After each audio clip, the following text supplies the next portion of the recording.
To deliver more than a trickle of weapons and spare parts, Egyptian President Anwar Sadat emerged early in the year as the Arab world's most moderate leader.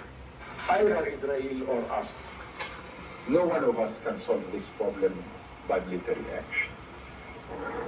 Moderation brought a number of gains. Egypt could reopen the Suez Canal.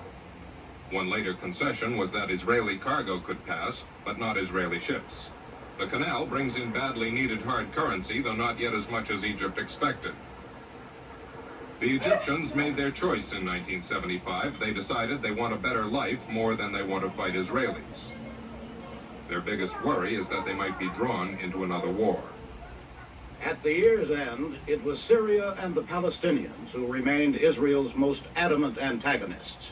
Both were covertly involved in a new threat to peace in the Middle East, the civil conflict in Lebanon, once the least belligerent nation in the area.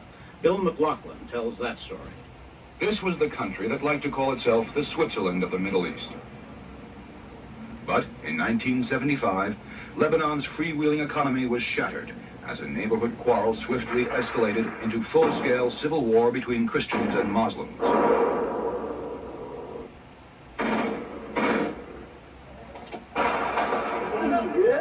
The downtown commercial district was an early casualty. The political lines of the fight were soon clear. The Christians, some 40% of the nation, controlled the economy, the army, and government. They wanted no part of the Middle East conflict and resented the presence in Lebanon of thousands of heavily armed Palestinian guerrillas. The Muslims decided it was time they controlled Lebanon, and time Lebanon started behaving like an Arab state. Hundreds of Palestinian guerrillas joined the Muslim ranks in the fight against the outnumbered but better led and organized Christians. All-out battles were rigged. More often it was a duel of snipers.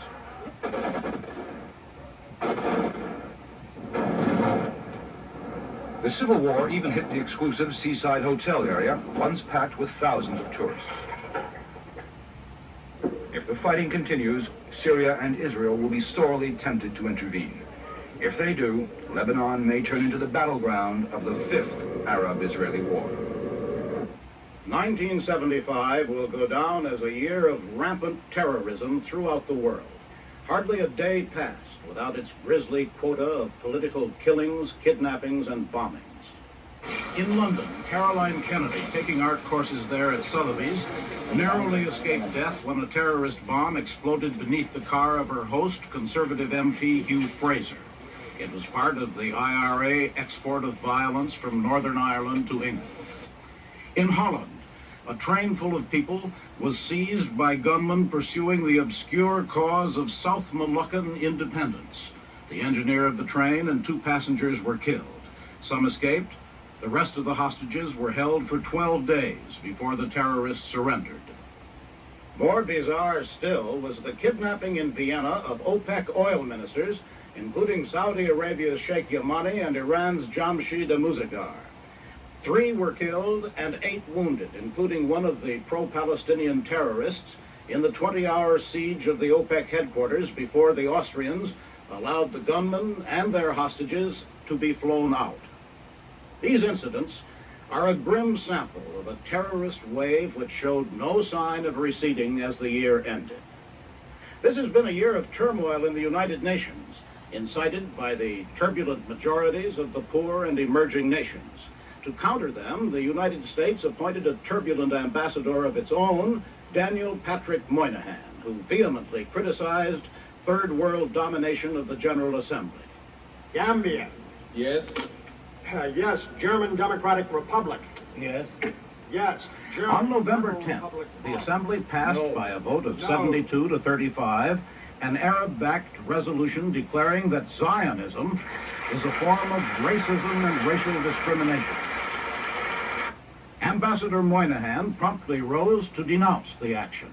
The United States rises to declare before the General Assembly of the United Nations and before the world that it does not acknowledge, it will not abide by, it will never acquiesce in this infamous act.